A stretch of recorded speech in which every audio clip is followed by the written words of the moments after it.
আমার যে ছাদটা চলে গেলে এইটা আমি কোথা দিয়ে পাবো বলুন, বলুন কোথা দিয়ে পাবো? আমার ছেলে যে বাবা পেল না, এই ছাদটা আমি কোথা দিয়ে পাবো? ওরা কি দিতে পারবে?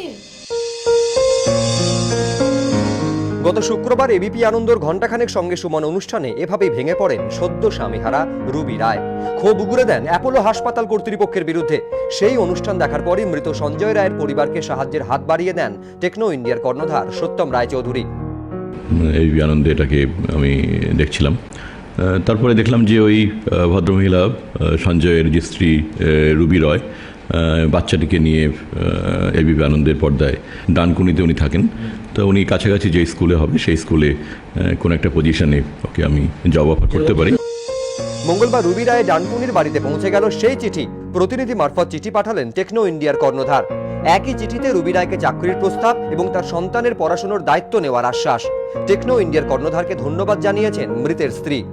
ওনাকে অসংখ্য ধন্যবাদ জানাবো, আমি তো নিশ্চয়ই করবো, জানাবো তাকে। ছেলেকে অবশ্যই স্কুলে টেকনো ইন্ডিয়া, হ্যাঁ, টেকনো ইন্ডিয়ার এতে স্কুলে ভর্তি করাবো।